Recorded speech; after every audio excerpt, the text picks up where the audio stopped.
100% confirm. புதிய கட்சி ஆரம்பிக்கும் அண்ணாமலை. அடுத்த வாரம் இருக்கு கச்சேரி. பரபர பாஜக.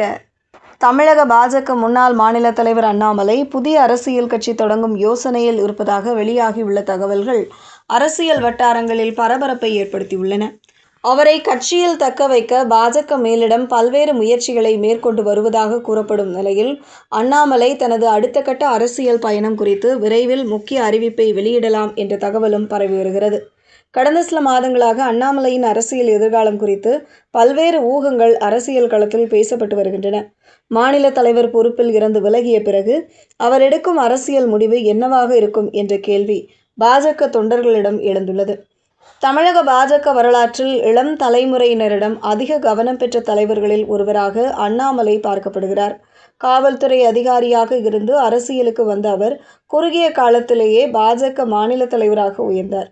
அதிரடியான தனது பேச்சு, தீவிரமான களப்பணி, சமூக வலைதள செயல்பாடு மற்றும் எதிர்க்கட்சிகளை கடுமையாக விமர்சிக்கும் பாணி ஆகியவற்றின் மூலம் தனக்கென ஒரு அரசியல் அடையாளத்தை உருவாக்கினார்.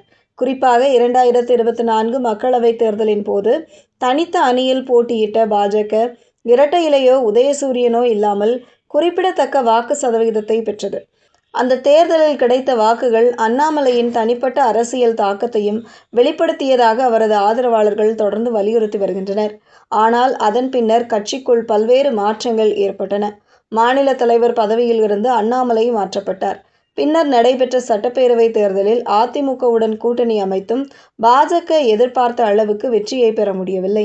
இதனால் கட்சிக்குள் அண்ணாமலை ஆதரவாளர்கள் மற்றும் மற்ற தரப்பினருக்கு இடையே கருத்து வேறுபாடுகள் உருவானதாக அரசியல் வட்டாரங்களில் பேசப்பட்டது. இதற்கிடையே தமிழக அரசியலில் புதிய சக்தியாக உருவெடுத்த தமிழக வெற்றிக் கழகம் ஆட்சியை கைப்பற்றியது. முதல்வர் விஜய் தலைமையிலான அந்த கட்சி இளைஞர்களிடையே பெரும் ஆதரவை பெற்றது. குறிப்பாக முதல் முறையாக வாக்களித்த இளம் வாக்காளர்கள் மற்றும் சமூக வலைதள தலைமுறையினரின் ஆதரவு தாவேகாவுக்கு அதிகமாக இருந்ததாக அரசியல் ஆய்வாளர்கள் மதிப்பிட்டனர். இந்த சூழலில் இளைஞர்களை கவரக்கூடிய தலைவராக தன்னை முன்னிறுத்திக் கொள்ள அண்ணாமலை விரும்புவதாக கூறப்படுகிறது. பாஜகவின் கட்டுப்பாடுகளுக்குள் செயல்படுவதை விட தனக்கென ஒரு அரசியல் தளத்தை உருவாக்கினால் மட்டுமே தமிழக அரசியலில் பெரிய இடத்தை பிடிக்க முடியும் என்ற எண்ணம் அவருக்கு இருப்பதாக தகவல்கள் தெரிவிக்கின்றன. அதனால்தான் புதிய கட்சி தொடங்கும் யோசனை தீவிரமாக பரிசீலிக்கப்பட்டு வருவதாக கூறப்படுகிறது. சில பாஜக வட்டாரங்கள் அண்ணாமலை ஆதரவாளர்கள் பல மாவட்டங்களில் அமைதியாக ஆலோசனைகளை நடத்தி வருவதாகவும் கூறுகின்றன. இருப்பினும் இதுகுறித்து அண்ணாமலை தரப்பில் எந்த அதிகாரப்பூர்வ அறிவிப்பும் வெளியாகவில்லை. மறுபுறம் அண்ணாமலையை இழப்பது தமிழக பாஜகவுக்கு பெரிய பின்னடைவாக அமையும் என்ற கருத்தும் கட்சிக்குள் நிலவுவதாக கூறப்படுகிறது. குறிப்பாக இளைஞர்கள் மத்தியில் அவருக்கு இருக்கும் செல்வாக்கு காரணமாக அவர் வெளியேறினால் அதன் தாக்கம் நேரடியாக கட்சியின் வளர்ச்சியில் பிரதிபலிக்கலாம் என்று சிலர் கருதுகின்றனர். இதன் காரணமாகவே பாஜக தேசிய தலைமையும் அண்ணாமலையுடன் தொடர்ந்து பேச்சுவார்த்தை நடத்தி வருவதாக தகவல்கள் வெளியாகியுள்ளன. அவருக்கு மீண்டும் மாநில தலைவர் பொறுப்பு வழங்குவது அல்லது தேசிய அளவிலான முக்கிய பதவி வழங்குவது போன்ற வாய்ப்புகள் குறித்த ஆலோசனைகள் நடைபெறுவதாகவும் கூறப்படுகிறது.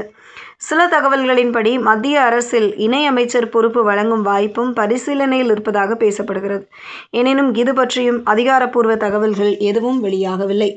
அதே நேரத்தில் தனி கட்சி தொடங்குவது எளிதான விஷயம் அல்ல என்று அரசியல் விமர்சகர்கள் சுட்டிக்காட்டுகின்றனர். தமிழகத்தில் ஏற்கனவே பல கட்சிகள் செயல்பட்டு வரும் நிலையில் புதிய கட்சிக்கு தனித்த அடையாளம் உருவாக்குவது மிகப்பெரிய சவாலாக இருக்கும். அதோடு அமைப்பு கட்டமைப்பு, நிதி நிர்வாகிகள், வாக்கு வங்கி என பல அம்சங்களையும் கணிக்க வேண்டியிருக்கும். ஆனால் தமிழக அரசியலில் தற்போது புதிய தலைமுறை அரசியலுக்கான இடம் உருவாகியிருப்பதும் உண்மை. விஜயின் வெற்றி அதனை நிரூபித்துள்ளது. இதனால் அண்ணாமலை போன்ற தலைவர்களும் புதிய அரசியல் முயற்சிகளை மேற்கொள்ளலாம் என்ற கருத்தும் நிலவுகிறது. எனவே அண்ணாமலை புதிய கட்சி தொடங்க போகிறாரா அல்லது பாஜகவிலேயே இருந்து புதிய பொறுப்பை ஏற்கப் போகிறாரா என்பது பெரிய கேள்வியாக உள்ளது. இதற்கான விடை ஓரிரு வாரங்களில் கிடைக்கலாம் என்று பாஜக வட்டாரங்கள் கூறுகின்றனர்.